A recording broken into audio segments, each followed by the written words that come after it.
Onde quer que nos esteja a visualizar, Deus seja louvado pela sua escolha. Que as bênçãos do nosso bom Deus o possam e a possam compensar a si e à sua amada família pela escolha de nos ajudarem a percorrer as avenidas da Palavra de Deus e hoje, mais uma vez, pela Avenida de Ezequiel. Tal como dissemos na parte da manhã, nós queremos estudar este livro com grande afinco e, ao mesmo tempo, receber o grande e tão necessário poder do Espírito Santo para nos iluminar as palavras inspiradas e escritas pelo Ezequiel, pelo profeta Ezequiel, mas conduzidas pelo Espírito Santo. Vamos entrar no capítulo 5. E mais uma ordem estranha de Deus a Ezequiel. Deus vai ordenar a Ezequiel que corte o seu cabelo e a sua barba. Interessante. Quando nós temos uma íntima ligação com Deus, tudo o que Deus pede, como aconteceu em casos extremos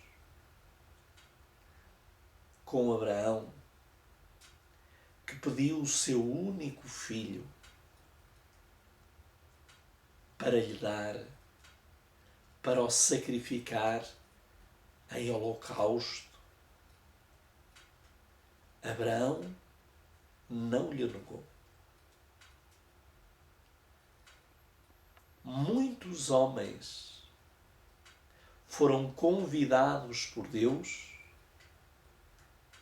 e tudo aquilo que Deus lhe pediu, eles não lhe negaram. Na história de Ezequiel, mais uma vez num dos capítulos de Ezequiel, vamos ver algo aparentemente estranho. Já tínhamos visto os 4 seres viventes, já tínhamos visto as rodas umas dentro de outras, já vimos Deus mandar fazer um pão a Ezequiel e cozê-lo acendendo o fogo com esterco de vaca. E agora Deus vai-lhe pedir para cortar o cabelo. E eu quero mais uma vez realçar uma passagem do livro de Ezequiel. Diz que nós devemos estar atento a todos os detalhes. Então, gostaria que você, se já leu este capítulo 5, Deus seja louvado, possivelmente o Espírito Santo teve a oportunidade de lhe abrir o entendimento E agora será mais fácil compreender aquilo que Deus nos quer transmitir. Nunca é demais voltar a ler. Vamos então ler o capítulo 5 de Ezequiel. Já lemos, mas agora vamos, como se costuma dizer, cavar bem fundo neste capítulo. Ezequiel capítulo 5, e vamos ler do versículo 1 até ao versículo 7. Tem a sua Bíblia? Abra. Não estranhe a linguagem, porque eu neste capítulo, neste livro de Ezequiel, optei na grande parte, na maior parte, de usar a linguagem Bíblia Viva. Diz assim: Filho do homem, arranje uma espada afiada. Use essa espada para raspar seus cabelos e sua barba, como se ela fosse uma navalha de barbeiro. Use uma balança para dividir os cabelos em 3 partes iguais. Coloque uma terça parte no centro do desenho da cidade.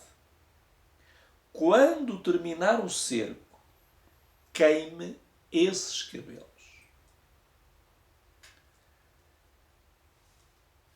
E espalhe outra terça parte em volta da cidade e corte os cabelos com a espada.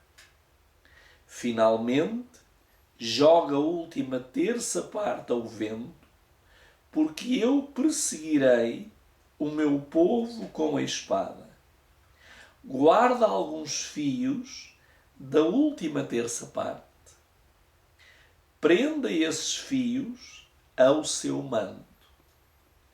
E depois apanha alguns deles e lança o fogo, onde serão queimados. Assim, toda a nação de Israel será castigada. Assim diz o Senhor Deus.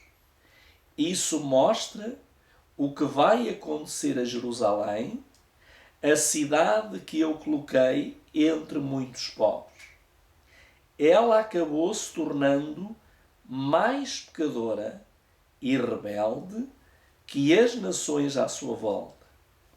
Ela desobedeceu minhas leis, quebrou meus mandamentos, muito mais que os outros povos seus vizinhos. Eles, ao menos, foram fiéis aos seus deuses falsos, mas Jerusalém foi infiel a mim. Eu hoje vou começar pelo fim. Os últimos versos que nós acabamos de ler é por onde eu vou começar este estudo. Qual é a acusação de Deus? A acusação de Deus é que o povo de Deus se comportou pior do que o povo que não era de Deus. E isto deve nos fazer pensar. Porque Deus disse, nesta linguagem, eles, referindo-se aos gentios, aos incrédulos, eles, ao menos, foram fiéis aos seus deuses falsos. Reparem como Deus aprecia a obediência dos infiéis.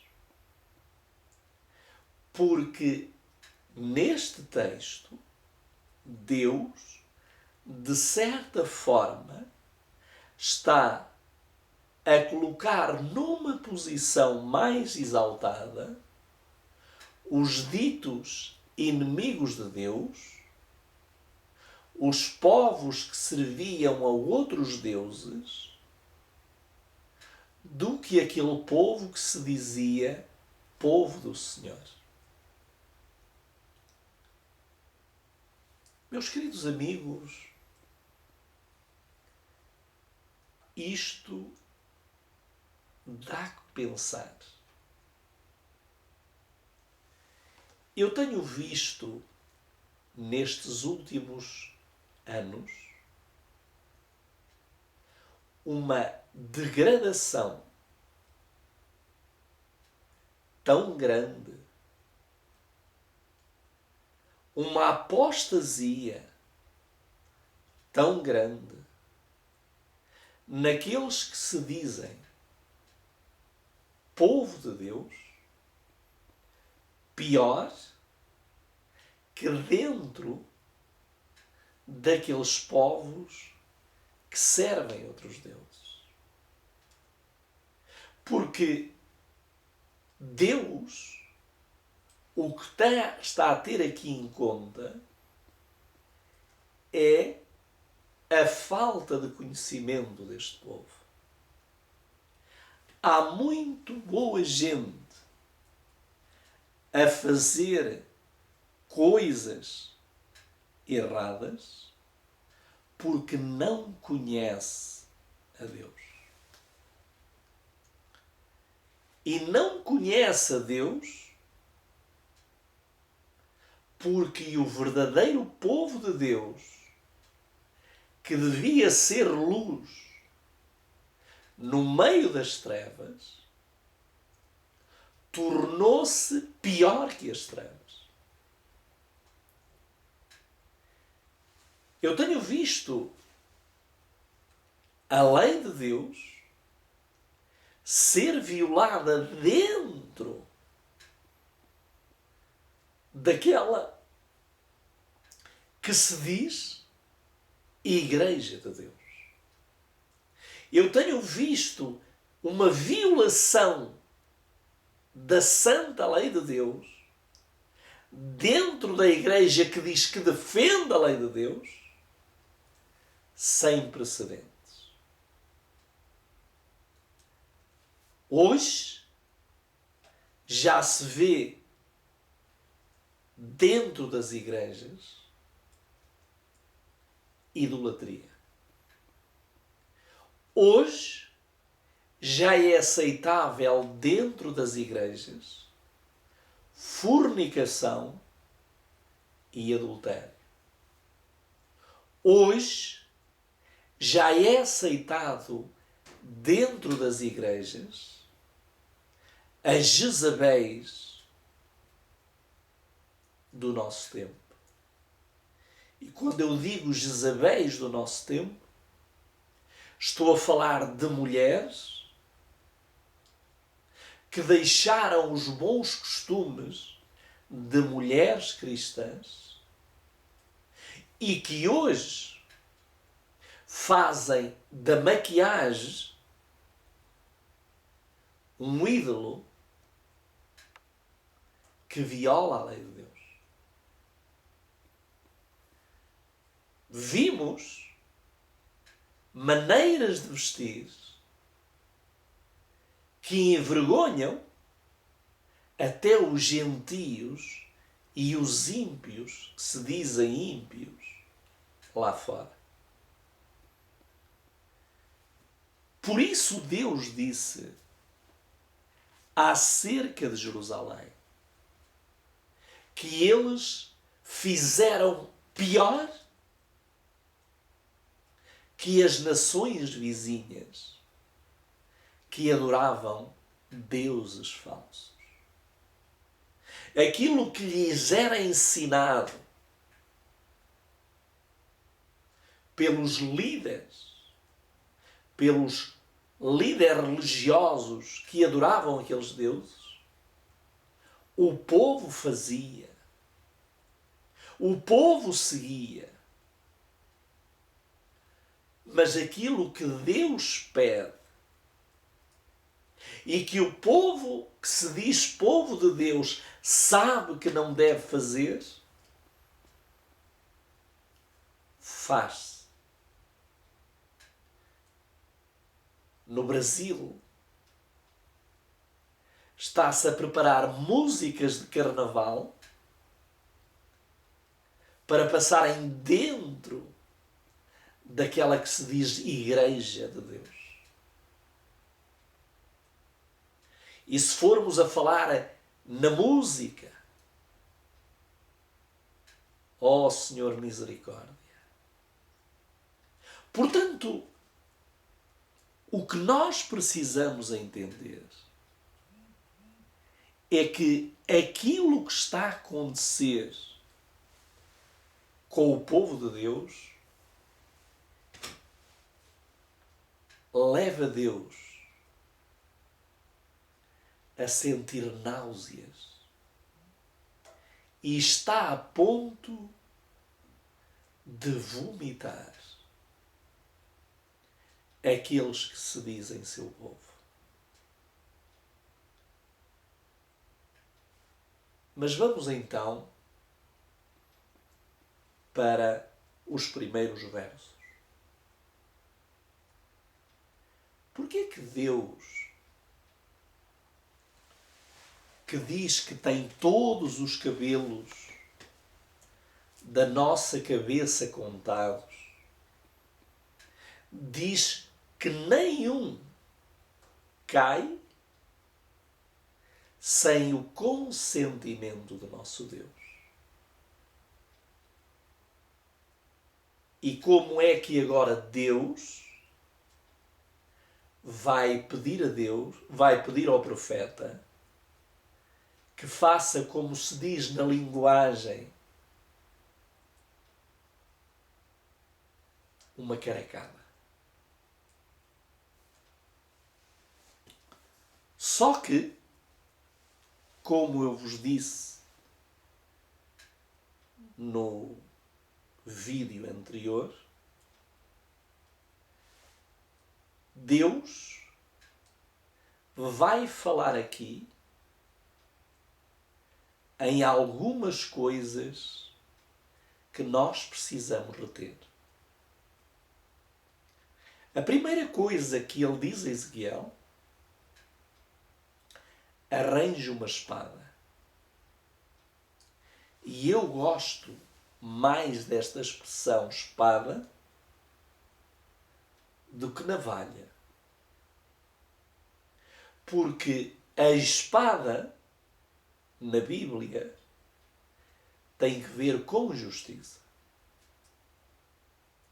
Aqui no meu concelho Oliveira do Hospital, no tribunal, na fronte do tribunal, à entrada do tribunal,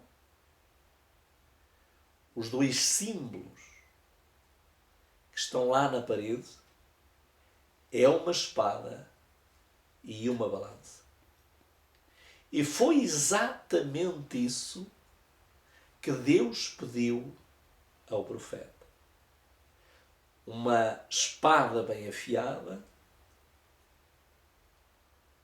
a ponto de conseguir rapar, embora eu gostava de dizer que esta espada não é aquela espada grande. Estamos a falar de um sabre que se punha à cintura e que se usava para, muitas vezes, defesa dos animais. A palavra espada aqui é um sabre. E ele devia estar tão afiado que eu passar na cabeça E Ezequiel era um homem novo, não era como eu, que já tenho pouco cabelo, mas ele era um homem novo. E então devia ter uma grande cabeleira. Naquele tempo não havia a tendência como há hoje para a queda do cabelo. E agora Deus vai-lhe dizer para ele cortar o cabelo, rapá-lo, fazer a dita carecada e rapar também a barba. E com aquele cabelo, ele deveria dividi-lo em 3 partes. Teria que primeiro pesar na totalidade o cabelo e depois dividir o cabelo em 3 partes. É interessante como Deus usa linguagem, que se nós compreendermos essa linguagem de verdade, ela não só nos vai ensinar que Deus é um Deus misericordioso, mas que Deus também é um Deus justo. E então ele manda pôr e dividir aquele cabelo em partes iguais. E vamos ver o que ele deveria fazer com o primeiro cabelo. Diz-nos, a partir do versículo 2, diz: coloque uma terça parte no centro do desenho da cidade. Que desenho é esse? Foi aquele desenho que quando Deus o trouxe do vale e o mandou ir para casa e não sair de lá, foi aquele desenho que Ezequiel fez. Naquele tijolo, ainda fresco, ele mandou-lhe fazer um desenho. E qual foi o desenho? Vamos ver, está no capítulo 4. Diz assim: agora, filho do homem, pega um tijolo de barro, ainda mole, e grave nele um desenho da cidade de Jerusalém. Grave também figuras de rampas de terra construídas junto aos muros. Desenhe acampamentos militares em volta da cidade e os grandes troncos usados para arrombar os portões. Apanhe uma bandeja de ferro e coloque entre você e a cidade gravada no tijolo. Isso servirá para mostrar como os soldados inimigos protegidos por grandes escudos de metal cercarão a cidade de Jerusalém. Cada detalhe tem um significado. Então, se Deus mandou cortar o cabelo, tem que ter um significado. Agora, quando alguém cortava o cabelo e rapava o cabelo, qual era o principal sentimento que existia no coração daquele que rapou o cabelo? Eu gostaria que nós lembrássemos, não vamos ler por uma questão de tempo, mas lembrássemos Jó. Diz que Jó rapou a cabeça.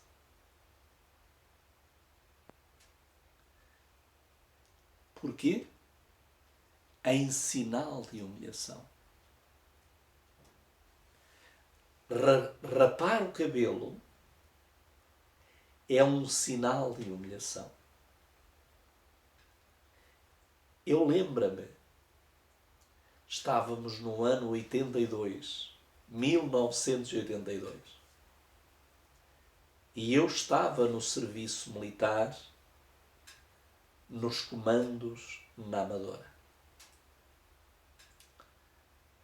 E houve algo que eu já não me recordo o que foi, e o castigo que eu tive por ter transgredido ou por não ter feito aquilo que me foi solicitado, já não me recordo muito sobre isso. O castigo que eu tive foi: eu viria no fim de semana, passar o fim de semana à casa, mas antes de vir de fim de semana, o capitão disse-me 209, que eu era conhecido pelo número 209. Eu quero que você vá visitar o barbeiro. E eu não precisava de mais nada. Era a ordem do capitão e eu só tinha que cumprir e não discutir. E o barbeiro já sabia qual era o trabalho que ele tinha que fazer. E quando eu cheguei ao barbeiro, eu estava com os meus 20 anos.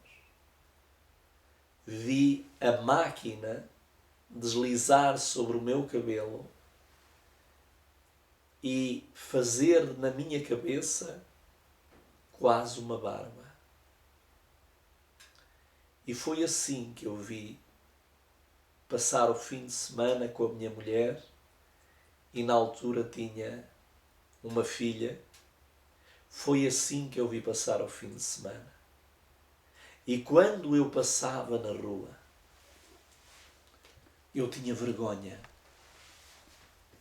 porque aquilo as pessoas sabiam que quando há um problema, há um mau comportamento no serviço militar, um dos castigos é rapar o cabelo. E na Bíblia, o rapar o cabelo representa humilhação. E agora Ezequiel, pelo seu ato de rapar o cabelo e barba, ele deveria mostrar ao povo hebreu que era tempo de humilhação. Porque nós vimos na parte final do capítulo 4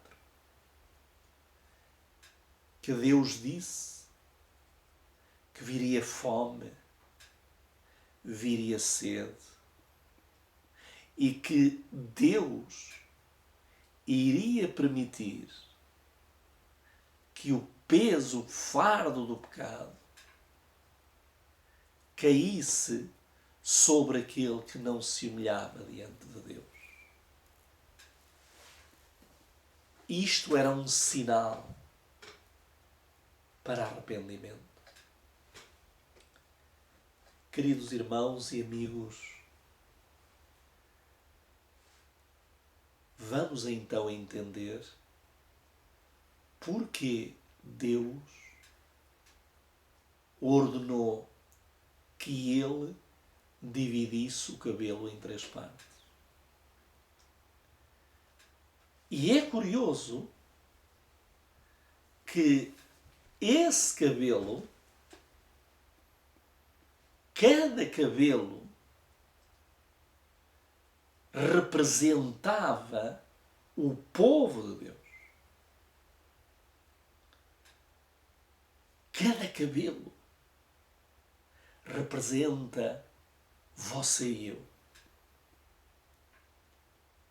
E o que Deus vai dizer a Ezequiel é que o povo de Deus, no fim da história deste mundo, vai estar dividido em 3 grupos. Nós vamos ver quais são. E esses 3 grupos vão ter destinos opostos, diferentes. Vamos ver o primeiro grupo. O primeiro grupo diz que ele deveria colocar uma terça parte no centro do desenho da cidade. Ou seja, Deus queria dizer que a cidade de Jerusalém iria ter uma percentagem de pessoas que iria sofrer terríveis consequências. Mas outra parte, nós vamos ler, diz: e espalhe outra parte em volta da cidade. Agora repare que a primeira parte está dentro da cidade. A segunda parte é fora da cidade, em volta da cidade. O que quer dizer que o juízo de Deus será dentro da cidade, mas também será fora da cidade. A cidade representa aquilo que se diz povo de Deus, o Israel espiritual. Hoje representa a cidade, mas também há uma terceira parte. E a terceira parte, vamos ver o que é que deveria fazer o profeta. Diz: finalmente, ainda no versículo 2, finalmente jogue a última terça parte ao vento. Agora, lançar cabelo ao vento, o que é que você acha que vai acontecer ao cabelo? Ele não desaparece. Ele vai continuar. Mas a verdade é que esse cabelo vai ter destino diferente. Dentro da cidade iria haver um destino, em volta da cidade outro destino, e a terceira parte era lançada ao vento. Sabem que este vento, em linguagem profética, representa guerra, conflito, contendas, provas. O que quer dizer que aquela parte que sairia fora da cidade, seria lançada ao vento, esse cabelo, e como vos disse, cabelo representa cada um de nós, o vento, os ventos da perseguição, os ventos que vão provar a nossa fé, iriam contribuir para demonstrar que tipo de cabelo era aquele. Mas vamos continuar a ler. Diz-nos a seguir: finalmente joga a última terça parte ao vento, porque eu perseguirei o meu povo com a espada. Guarde alguns fios da última terça parte. Ou seja, Ezequiel não deveria deitar toda a última terça parte ao vento. Ele deveria guardar com ele alguns cabelos. da terça parte. O que quer dizer que nós precisamos entender esta ordem divina. E diz-nos aqui,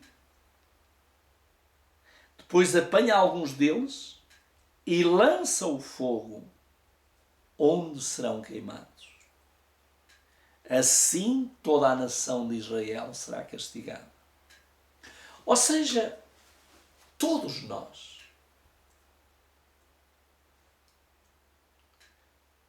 quer a primeira parte, a segunda parte, a terça parte, todos nós passaremos por uma prova. Só que alguns,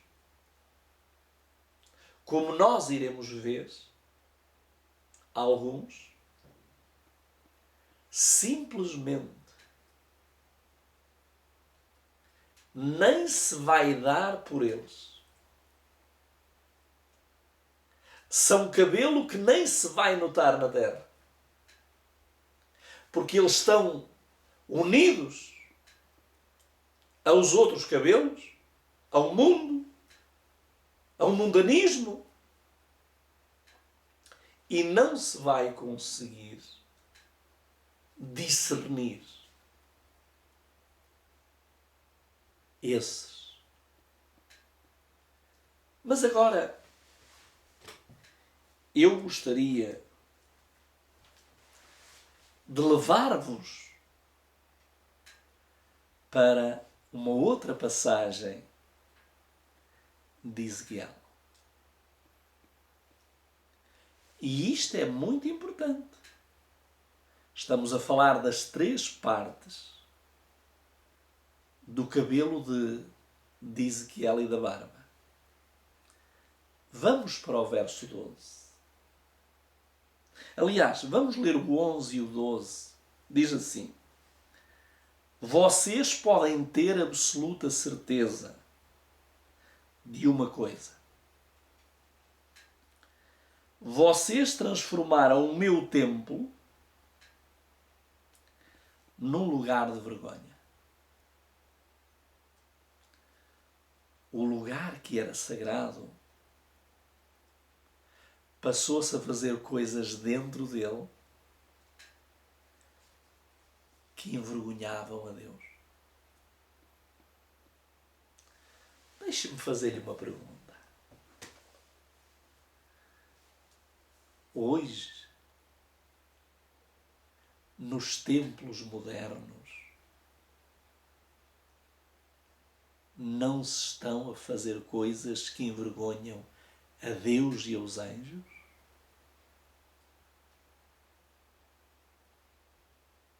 Será que as coisas mudaram? Vamos continuar a ler. Vocês transformaram o meu templo num lugar de vergonha, adorando ídolos e fazendo sacrifícios impuros. Oh, meus amigos, eu vi com os meus olhos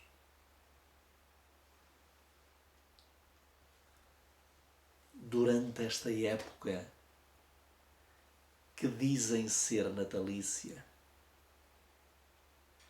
acontecerem coisas dentro do templo que se diz de Deus vergonhosas.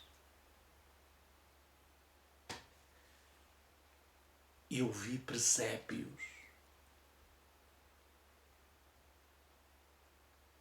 como a Igreja-mãe faz a Igreja que se diz detentora da verdade, que se diz que tem o candelabro e a arca do concerto, colocar dentro das igrejas.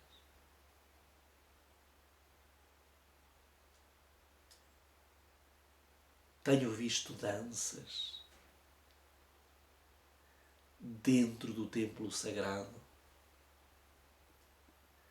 Passagens de modelo dentro do templo sagrado.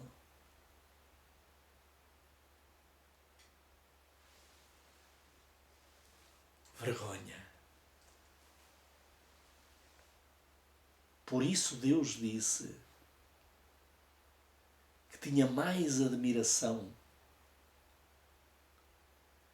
por as nações vizinhas, porque elas eram fiéis aos seus deuses. Apesar de serem deuses falsos, elas faziam isso por ignorância. Mas aqueles que se dizem povo de Deus, povo de Jerusalém, eles não fazem isso por ignorância. Eles conhecem que é pecado. Mas eles persistem e insistem no pecado. E aqueles que deveriam levantar-se e defender e combater e expulsar não só os vendilhões do templo,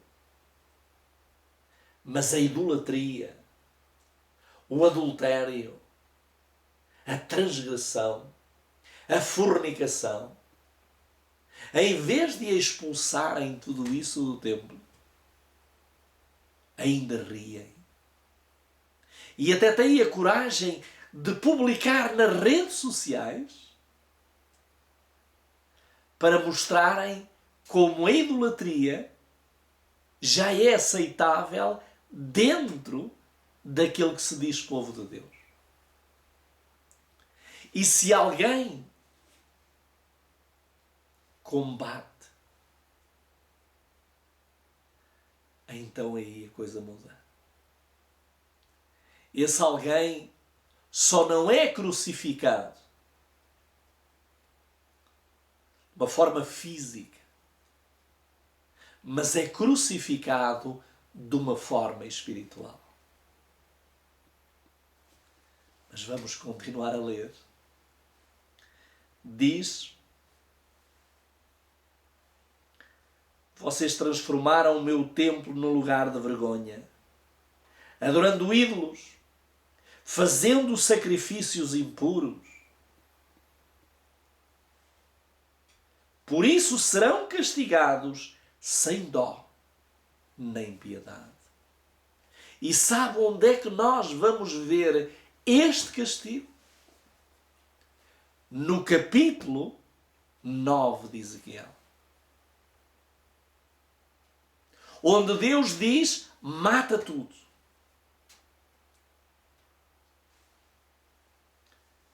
Então veja o que vem a seguir. Eu não me importarei com todo o seu sofrimento. A terça parte dos seus moradores morrerá de fome e doença. Note o que está aqui escrito. Morrerá de fome e doença. É isto que você vai ver com os seus próprios olhos já neste ano 2022. O que é que você vai ver?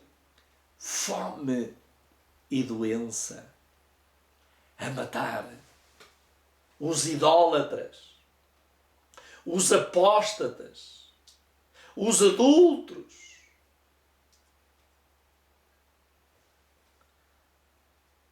Depois diz: outra terça parte será destruída pelo inimigo na guerra. Vai haver uma guerra, uma perseguição militar. E uma terça parte vai ser morta pelos demónios. E eu mesmo espalharei a última terça parte por toda a terra. Eu quero estar na última terça parte. Ele diz, eu vou espalhar a última terça parte. Meus queridos amigos, nós iremos voltar a esta terça parte. Deus quer nos ensinar que este mundo, e de uma forma especial, os que se dizem filhos e filhas de Deus, se não viverem à altura e não se humilharem debaixo da potente mão de Jeová,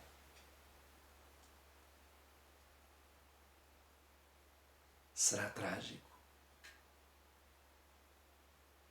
o destino que nos aguarda.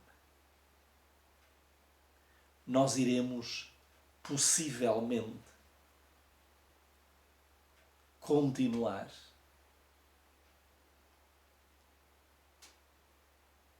não sei se o irei fazer amanhã. Eu estou agora a pedir ao Espírito. Eu estou a deixar de fazer planos para mim mesmo. Eu quero que seja Deus, no meu encontro com Ele pela madrugada, a dizer-me o que devo fazer e o que não devo fazer. Por isso eu oro. Porque termino com este último verso que acabei de ler de Ezequiel e gostaria que todos nós pensássemos seriamente nele. Ele diz: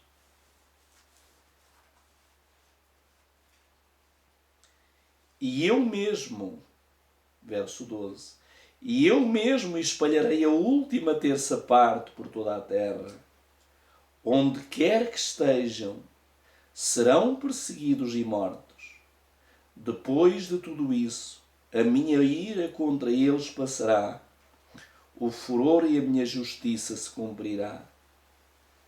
Então os israelitas saberão que as minhas ameaças de julgamento sempre são verdadeiras, que eu sempre cumpro o que prometo. Deus não falha. A última terça parte. Não esqueça que não foi toda lançada ao vento. Houve alguma que Ezequiel guardou. Iremos perceber tudo isso. Que Deus nos ajude a orar a Deus. E de uma forma simbólica, rapar o nosso cabelo e a nossa barba e nos humilharmos até ao pó, dizendo a Deus: Senhor, toma a minha vida. Vamos então orar.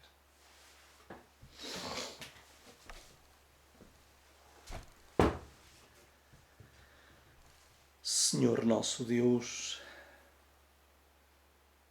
ensina-nos, Pai, o caminho da Tua justiça e não nos afastarmos do caminho da obediência.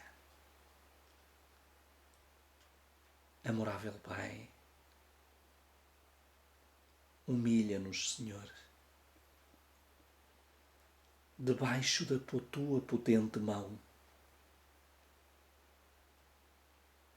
porque o Teu Espírito, ao nos ver humilhados, Ele nos levantará do pó e nos capacitará como capacitou Ezequiel. E fará de nós o mesmo que fez de Ezequiel. Tudo o que o Senhor pediu, Ezequiel fez. Até as coisas aparentemente mais absurdas. Mas ele sabia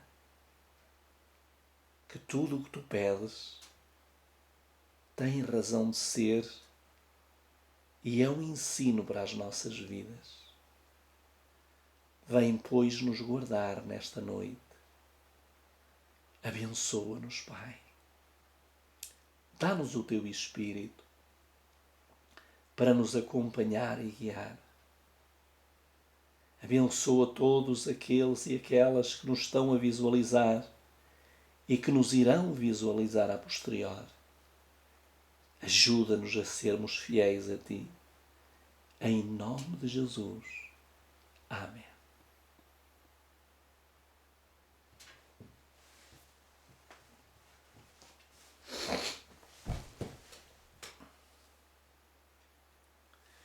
Fiquem com Deus e que Ele nos ajude a humilhar e a buscá-lo com todas as nossas forças. Porque ainda há tempo, mas muito pouco tempo. Fiquem com Deus.